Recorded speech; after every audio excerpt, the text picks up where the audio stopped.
Pinoproseso na mga dokumento para sa pagbabalik Pilipinas ni Alice Guo na inaasahang darating hating gabi mamaya mula sa Indonesia. Bago mahuli, nagpaabot na umano siya ng surrender fillers dahil sa banta sa kanyang buhay. Bagay na idinulog niya rin sa paghaharap ng Interior Secretary. Sa gitna ng lahat ng yan, si Guo ay nakuha pang makipag-selfie sa mga opisyal. At mula sa Jakarta, Indonesia, nakatutok live si John Consulta. John.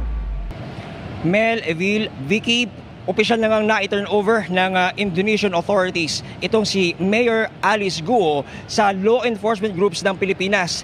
Sa katunayan, ilang segundo pa lang ang nakakaraan nang makaalis na itong convoy ni Mayor Alice Guo na maghahatid sa kanya sa passport na siya namang babiyahe patungo dyan, pabalik sa Pilipinas. Pasado alas 12 ng madaling araw, oras dito sa Jakarta, Indonesia, nang dumating ang mga tauhan ng NBI at Bureau of Immigration o BI. Sila rin ang DOJ team na sumundo kina Sheila Guo at Cassandra Ong noon. At tumutok sa paghahanap kay Alice Guo, katuwang ang kanilang Indonesian counterparts. Pero para mapabilis ang pag-uwi kay dismissed Mayor Guo, dumating din pasado alas 3 ng madaling araw sina Interior Secretary Benhur Abalos at PNP Chief Romel Marbil. Mahigit 10 na lahat ang susundo kay Guo. Kaya bukod sa paghaharap ng NBI at Bureau of Immigrations ng Pilipinas sa immigration officials ng Indonesia, we have process. The process first for like Sheila and Cassandra. Yes. We are trying to coordinate with the Indonesian police to fast track all the documents. ayon sa BI, ilang beses nagpalipat-lipat ng pinagtataguan si Guo. Sa mga litratong ito, aking nakuha sa isang source na nakuha sa iba-ibang lugar sa Indonesia, makikita siyang may kasamang lalaki at maiksi na ang buhok. Dun sa information na binato sa akin ng ating informant, sinasabi na takot din daw siya, sinasabi niya, sa Chinese mafia. Tukoy na rin ng BI ang mga personalidad na tumulong umano kay Guo para makapagtagaw sa Indonesia. Dakong alas 4 ng hapon, magkakasama na ang NBI, BI, PNP at ang Interior Secretary na makapulong ang Indonesian authorities para plansyahin ang mga requirements ng deportation ni Guo. Yung mga dapat na pag-usapan ay napag-usapan na namin. Ngayon, wala nang balakid. Kukunin natin si Alice, inaalis ang papeles at iuwi na natin sa Pilipinas. Kasunod nito, nakipagpulong sina Abalos at Marbil sa mga police officials sa Indonesia upang magpasalamat. Maya-maya pa, iniharap na kay Abalos si Guo. Hi, sir. Alice, ikaw pala si Alice. Hindi kita Nakikita ko nakikita. tayo before. Saan? Tarlac po, sir. Ando ka ba nung mayor ka nun? Opo. Ando sila, no? Sila governor? Opo, sir. Yung nagpunta. Ikaw talaga.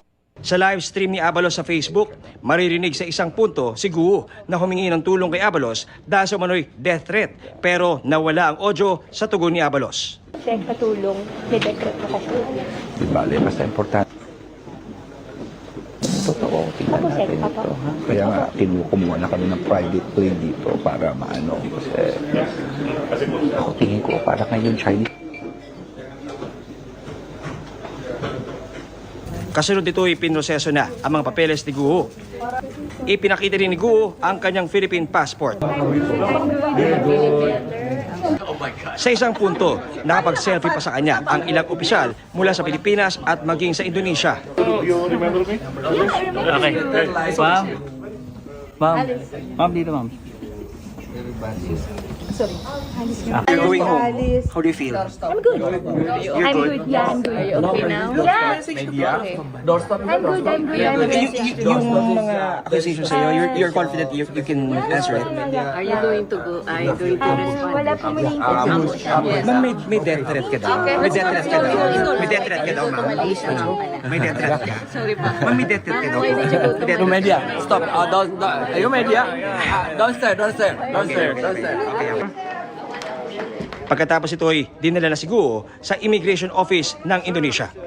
Vicky, nagkaroon lang ng konting delay ng hindi nasunod yung mag-turnover dapat ng Indonesian Interpol sa Indonesian Immigration. Pero naayos na yon at inaasahan natin na yung ine-expect na 10:30 na arrival ni Alice Guo, kung hindi na magkakaroon ng aberya, ay maaaring ma-extend na lamang ito ng alas 11 o 11:30 at malamang may bago mag-alas 12 ng hating gabi dyan sa Pilipinas ay nandyan na si Mayor Alice Guo. Vicky. John, napansin namin na parang masaya no, si ex-Mayor Guo na parang hindi siya arestado. May video pa nga na kinindatan niya kayo.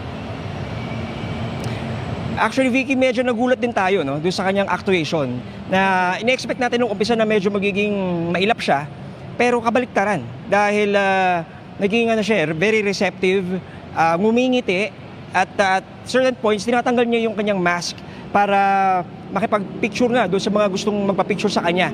Nag-umpisa to, Vicky, nung merong mga Indonesian authorities na lumapit sa kanya at nagpaalam, tapos nauwi na sa mga picture-picture.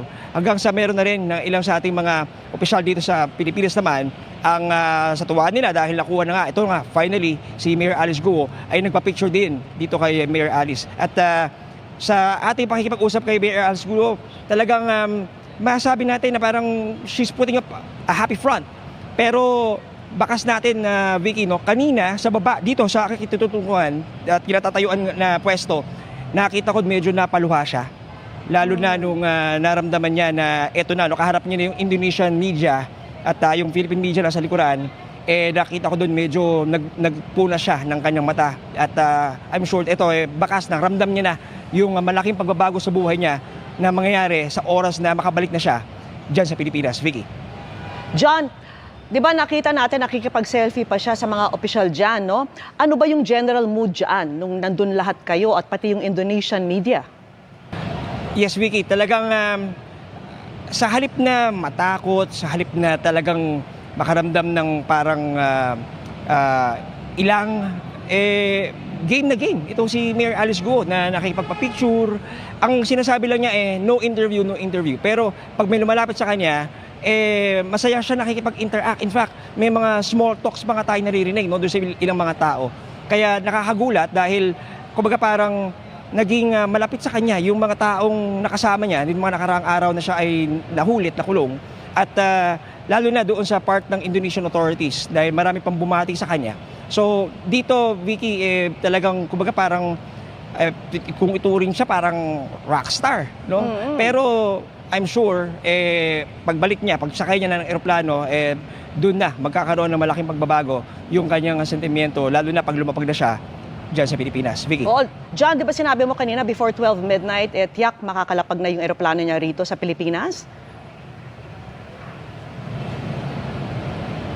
Tama ka doon, Vicky, kasi dito sa ating lugar sa Indonesia ay yung biyahe pabalik dyan sa Pilipinas ay 3 hours. No? Kung minsan, umaabot pa ng 3.5. So, yung time difference natin, ahead kayo ng 1 oras dito sa kumpara dito sa Indonesia. So sa ating taya, kung siya ay babiyahe, aalis dito ng between 6 to 7 plus 3 to 4 hours, bago mag alas 12, asahan na natin na sasalubungin na si Mayor Alice Guo dyan ng napakaraming tao at lalo-lalo na excited na siyang mapakinggan at marinig, lalo na ng ating mga miyembro ng Senado na naglabas ng warrant of arrest laban sa kanya. Vicky. John, panghuli na lang, alam na ba natin kung anong flight ang sasakyan ni Alice Guo pabalik ng Pilipinas? Vicky, isang private plane na kinuha ng DILG at ng PNP ang gagamiting eroplano. Ang unang talagang plano ay ng BI at NBI ay eco-commercial flight itong si Mayor Alice Guo, katulad ng ginawa kay Cassandra Ong at kay Sheila Guo. Pero sa pagkakataong ito, Vicky, ay mismong si Secretary Benor Abalos pa ang talagang dumating at kasama nga niya si Chief PNP Romel Marbil. Talagang nag-effort talaga sila na pumunta rito at ang kanilang sinabi ay yun na nga, no, meron tayong nakuhang picture ng isang flight manifest na nakasulat doon yung pangalan ni Mayor Alice Guo, Vicky, na kasama na siya sa pasahero na sasakay dito sa eroplanong ito na magbabiyahe sa kanya pabalik sa Pilipinas. Pero ito, Vicky, no, talagang malaki yung pagkakaiba nito kasi itong flight na to ay isang private plane, no, na iilan lamang ang sakay. Doon sa ating impormasyon na kalap, Vicky, ay 8 pasahero lang ang kasya sa loob ng eroplanong ito.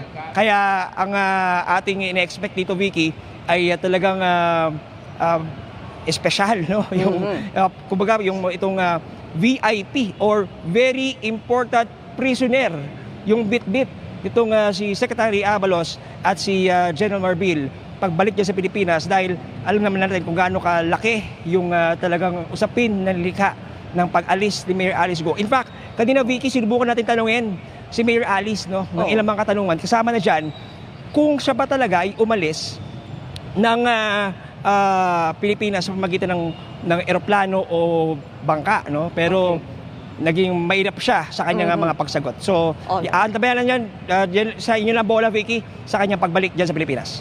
Alright, maraming salamat sa iyo, John Consulta.